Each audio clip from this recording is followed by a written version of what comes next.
우리 사회는 사람들에게 긍정적인 태도로 살아갈 것을 권장합니다. 그러면 바라던 일들이 언젠가 현실로 이루어지게 된다고 격려합니다. 정말 긍정적인 사고로 살아가면 미래가 잘 풀리는 것일까요? 스톡데일이라고 하는 미군 장교의 이야기를 들어보면 미래에 대한 막연한 긍정이 얼마나 위험한가를 말해줍니다. 스톡데일은 베트남전에 참전했던 미국의 장교인데요. 비행기를 타고 가다가 격추를 당해 포로가 됩니다. 기약 없이 고통스러운 포로 생활을 이어가다가 8년 만에 포로 수용소에서 석방되어 고국으로 돌아오게 됩니다. 이 8년이라고 하는 혹독한 포로 생활을 어떻게 견딜 수 있었냐고 묻는 그 질문에 스톡데일은 이렇게 대답했다고 합니다. 마지막에 잘 될 거라고 하는 믿음을 버린 적이 없습니다. 언젠가 석방될 뿐 아니라 이 포로의 경험은 나의 인생 가운데 아주 소중한 경험이 될 거라고 믿었습니다. 얼핏 들으면 그의 말은 매우 긍정적이고 낙관적인 말처럼 들릴 수 있습니다. 그러나 아니라고 하는 거예요. 석방을 견디지 못하고 죽은 당신의 동료들은 무엇 때문이냐고 또 이어서 질문을 했습니다. 스톡데일은 곧바로 이렇게 대답했습니다. 낙관주의 때문에 그렇습니다. 스톡데일의 증언에 따르면 죽은 사람들은 대부분 과도하게 미래를 긍정하며 낙관했던 사람들이었다는 것입니다. 크리스마스가 되면 석방될 거야. 자신과 주변을 희망으로 들뜨게 하는 것이죠. 또 석방되지 않으면 부활절이 되면 석방될 거야. 그렇게 낙관했다는 거예요. 그러다 또 석방되지 않으면 다시 추수감사절에는 석방되게 될 거야. 그렇게 다시 낙관했다라고 하는 거예요. 이런 상황이 몇 년간 계속해서 이어지자 결국 죽더라고 하는 거예요. 스톡데일이나 죽은 동료나 미래를 긍정하며 낙관한 것은 비슷해 보이는데요. 결과는 극과 극이었다라고 하는 것입니다. 이러한 모순적 상황을 스톡데일 패러독스라고 그렇게 말합니다. 스톡데일의 역설, 그렇게 말하는 것이죠. 스톡데일과 죽은 동료들의 차이는요, 현실을 대하는 자세에 있었습니다. 현실이 부정적이더라도 그대로 받아들이고 어떻게 할지를 궁리하는 거예요.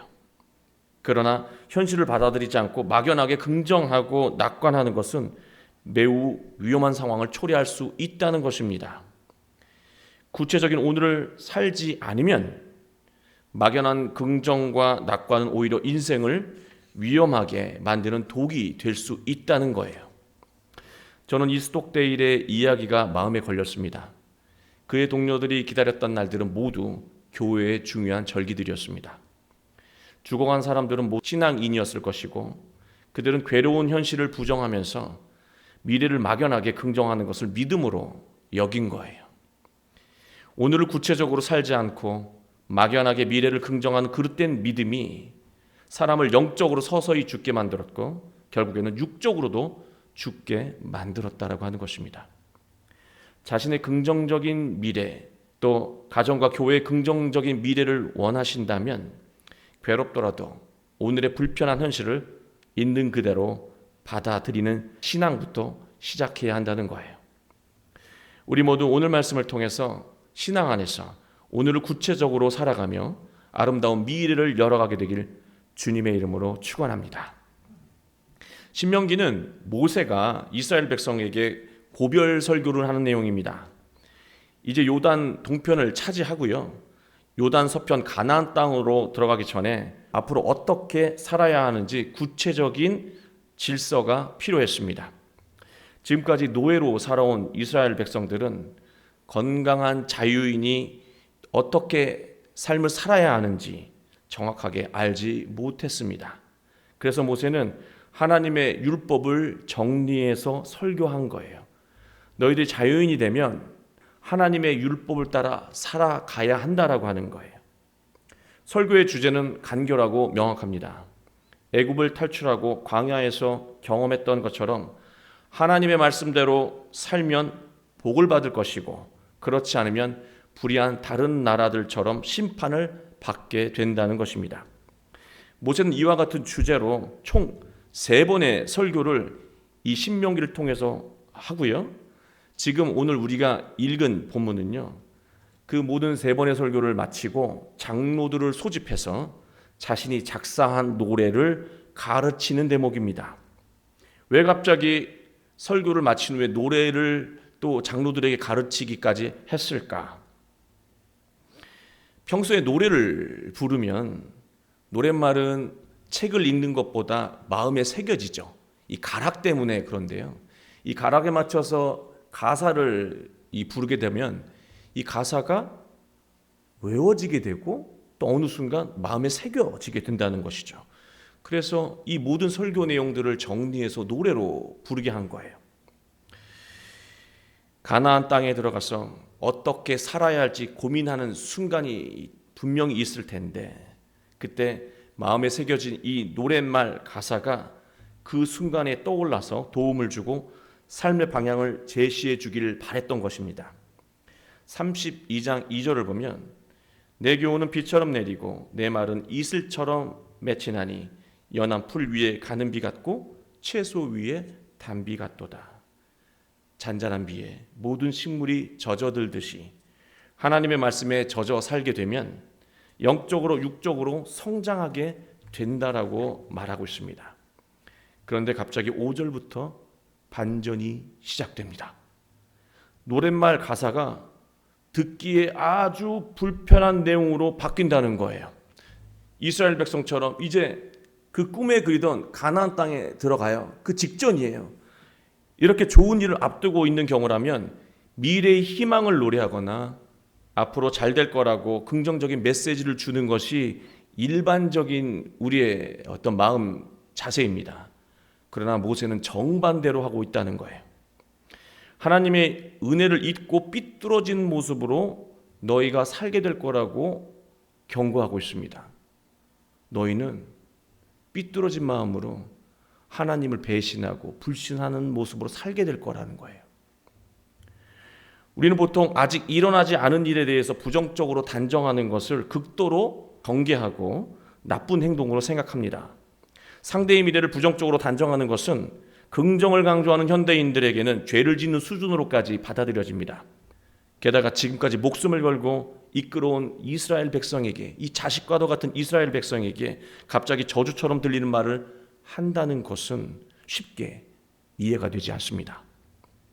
모세가 전하고 싶었던 것은요, 하나님이 함께 하시면 모든 일이 술술 잘 풀릴 거라는 막연한 긍정과 낙관이 아니었다라고 하는 거예요. 현실은 엄연히 혹독하다라고 하는 것입니다. 들어가면 장밋빛 인생이 펼쳐지지 않는다는 거예요. 모세가 말한 의도는 이런 것이었습니다. 하나님이 은혜를 베푸셔서 우리 모두가 여기까지 왔다. 이스라엘 백성 모두 광야에서 잘 버텼고 수고 많았다. 그러나 너희는 가나안에 들어가자마자 풍요에 취해서 하나님을 업신여기며 배신하고 우상을 섬기게 될 것이고 너희는 하나님에게 곧 심판받게 될 것이다. 듣기 불편해도 보통 듣기 불편한 말이 아니에요. 그러나 이게 현실이고 우리들의, 너희들의 영적인 수준이라고 하는 거예요. 불편한 현실을 부정하면서 막연히 미래를 긍정한다고 아름다운 미래가 저절로 이루어지는 것이 아니라고 모세가 말하고 있는 거예요. 게임에 빠진 학생들이요, 나는 게임에 빠졌기 때문에 나의 미래는 고통스럽게 될 거야 라고 생각하면서 게임하는 친구들 단 한 명도 없습니다. 대부분 내가 지금은 게임하고 있지만 분명 언젠가 정신을 차리고 공부할 때가 있을 것이고 결국 긍정적인 미래와 마주하게 될 거라고 대부분 생각합니다. 그러나 자기 생각같이 그렇게 안 된다는 거예요. 그게 현실이라고 하는 겁니다. 젊은이들은 이렇게 생각할 수 있어요. 지금 우선 내가 하고 싶은 대로 사는 거예요. 이런 것도 좀 있고 좀 즐겨야 될 것 같아요. 그러면서 앞으로 잘 될 거야. 살다 보면 성장하고 좋은 사람도 만나고 행복한 가정을 이루고 그렇게 잘 될 거야. 그게 생각처럼 막연하게 되지 않는다는 거예요. 우리 기성세대는 어떻습니까? 가정 문제가 있고 자녀 문제가 있습니다. 직장 문제도 있죠. 지금은 괴롭지만 시간이 약이 되어 어떻게 되겠지? 시간이 약이 되는 경우도 분명 있습니다. 그러나 시간으로 해결되지 않는 일이 대부분이라고 하는 것은 우리는 잘 알고 있습니다. 막연하게 해결되지 않는다는 거예요. 지금까지 계속해서 그 고통과 괴로움은 이어진다는 것이죠. 신앙도 마찬가지입니다. 지금 교회에 출석하지 않는 분들이 있을 것이고 또 출석을 할 수 없는 분들도 있을 겁니다. 그분들 모두가 이런 생각을 할 수 있어요. 나는 기독교인이고 믿음에는 변함이 없다. 때가 되면 다시 교회에 나가서 다시 은혜 받고 좋은 신앙인으로 살게 될 거야. 여러분 아세요?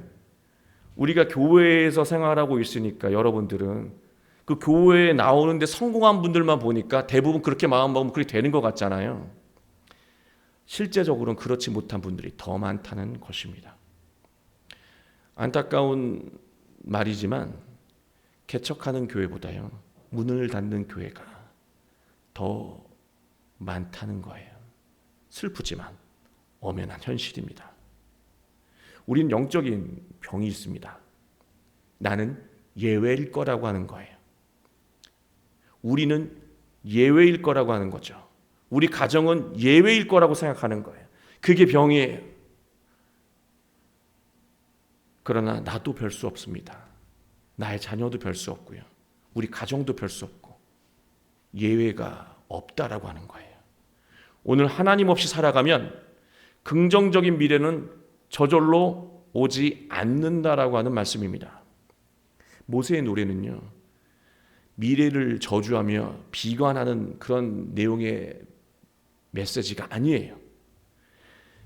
노래를 하라고 한 것은 매일같이 노래하면서 이 귀한 말씀을 잊지 않고 마음에 새기라고 하는 거예요. 그리고 나의 수준과 상태를 늘 점검하라고 하는 거예요. 하나님 없이는 예외가 없다는 거예요. 장담할 수 없다는 거예요. 나 그렇게 수준 높지 않다라고 하는 거예요.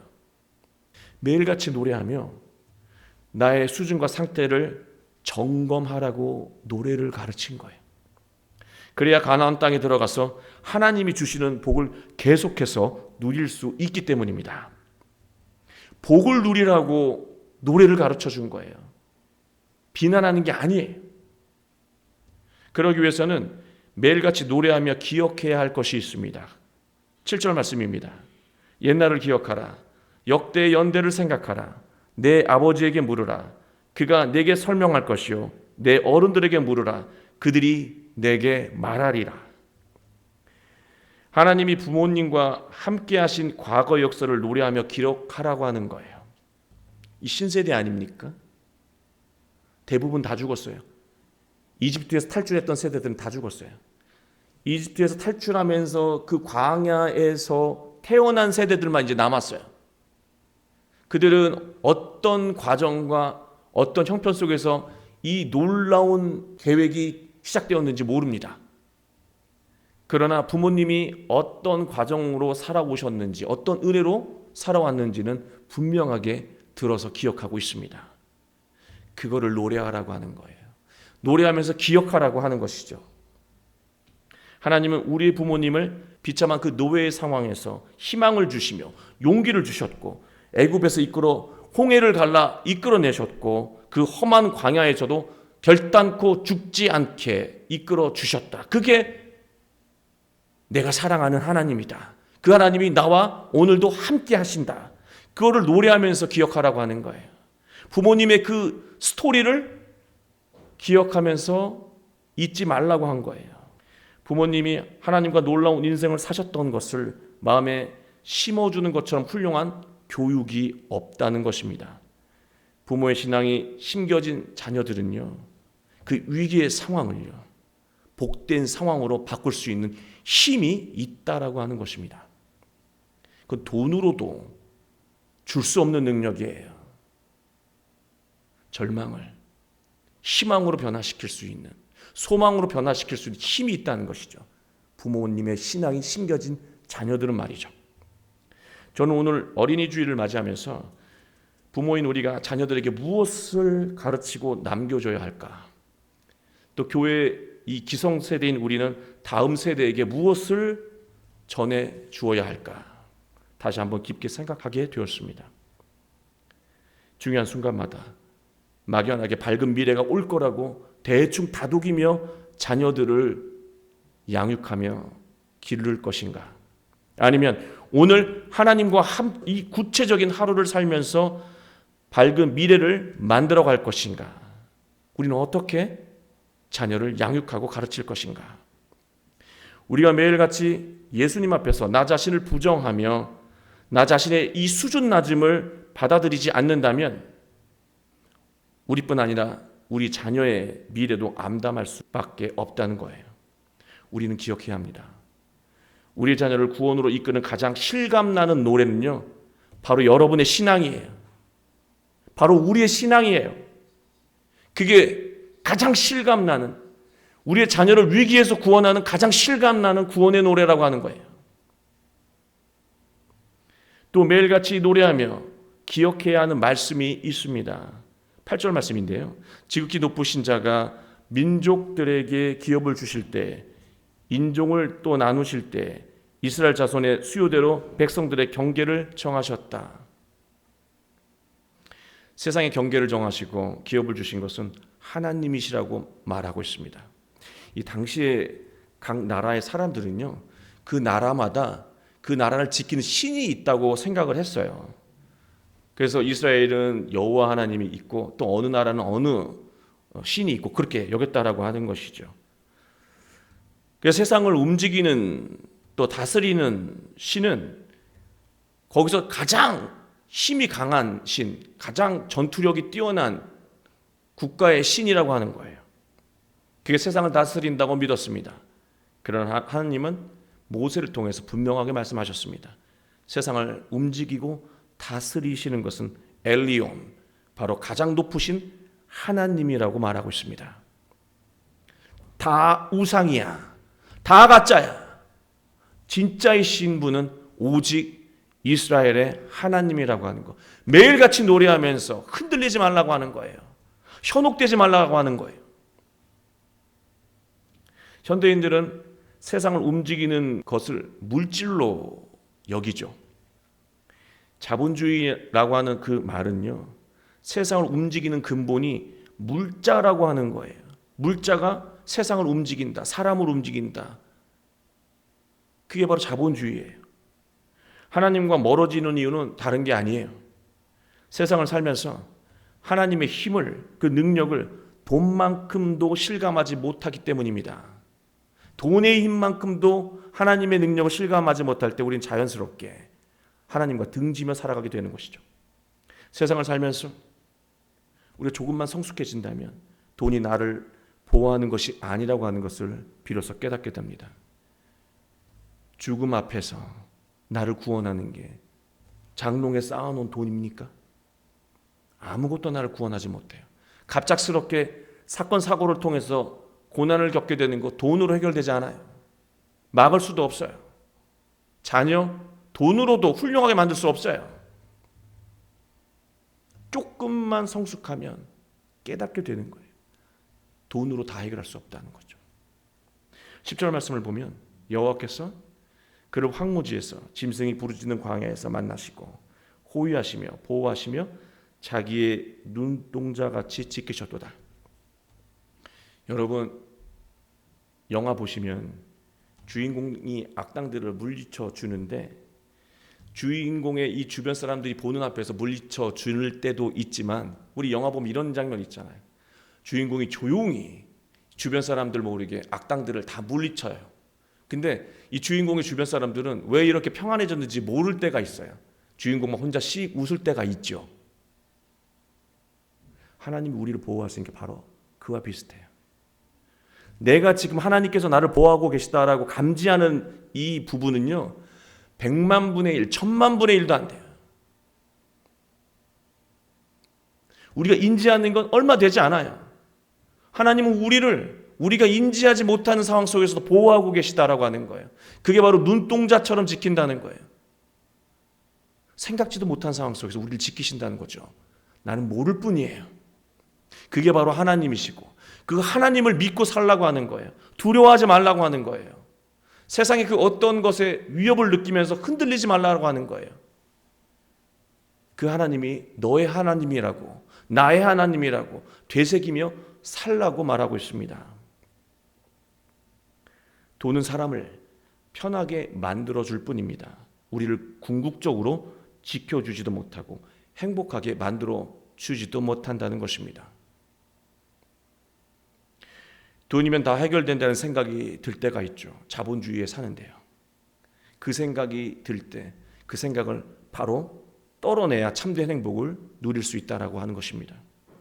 그러기 위해서는 세상을 다스리시고 사람을 행복하게 하는 것은 하나님이신 것을 우리가 매일같이 노래하며 기억해야 한다는 거예요.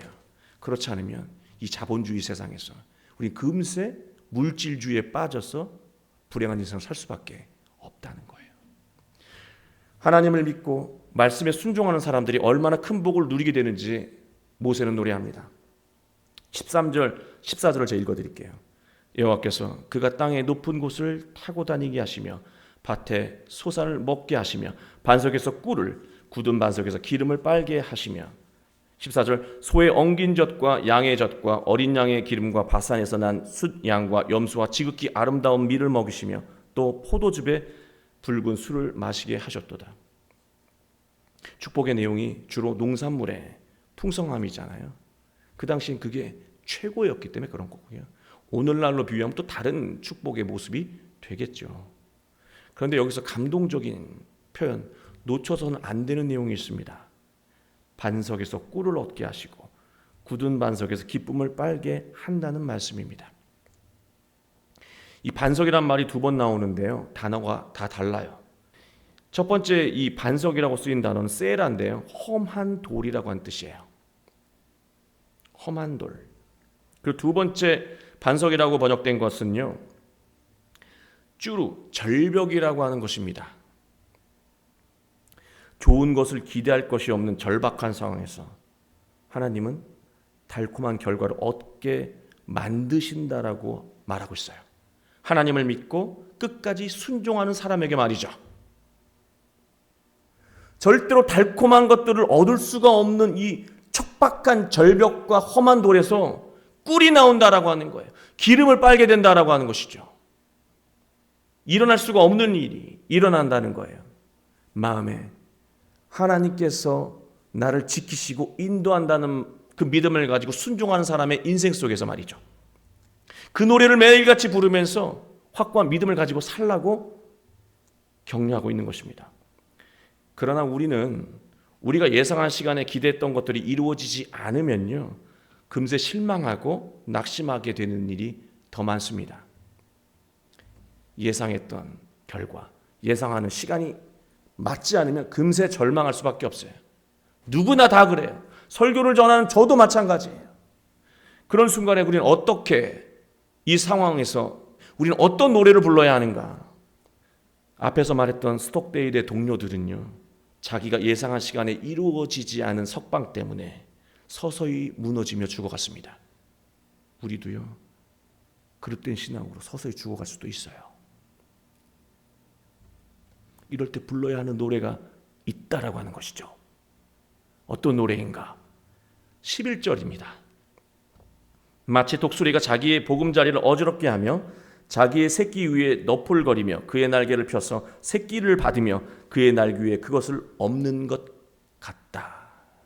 어미 독수리가요, 새끼 독수리를 날게 하기 위해서는요, 잘 있는 이 절벽에 있는 둥지에서 툭 쳐서 흐트러뜨려서 떨어뜨린다라고 하는 거예요. 그러면 새끼 독수리는요, 나름 컸지만 아직 새끼이기 때문에 당황하면서 온 날개짓을 하죠. 그러면서도 내려갑니다. 그러나 계속되는 이 과정 속에서, 이 절망에 떨어지는 나락의 과정 속에서 끊임없이 날개짓을 하는 새끼는 결국 창공을 누비는 인생을 살게 되는 것이고요. 끝까지 부모만을 믿으면서 노력하지 않는 새끼는 결국 창공을 누비는 인생을, 하늘을 누비는 인생을 살지 못하게 될 수 있다라고 하는 거예요.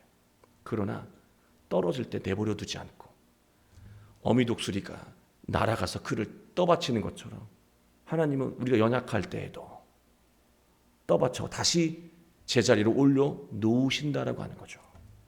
인생의 절벽과 마주할 때 하나님은 우리를 하늘에서 지켜보고 계세요. 너 지금 절벽으로 떨어지고 있구나. 나를 믿고 두려워하지 말고 당당하게 날개짓을 하며 차 올라가거라. 너는 할 수 있어. 나의 자녀야. 설사 못한다 하더라도 내가 너를 보호하고 다시 제자리로 일으켜 세울게. 현실을 인정하고 극복하기 위해서 최선을 다하거라. 내가 도우마. 넌 나의 아들이고 딸이란다.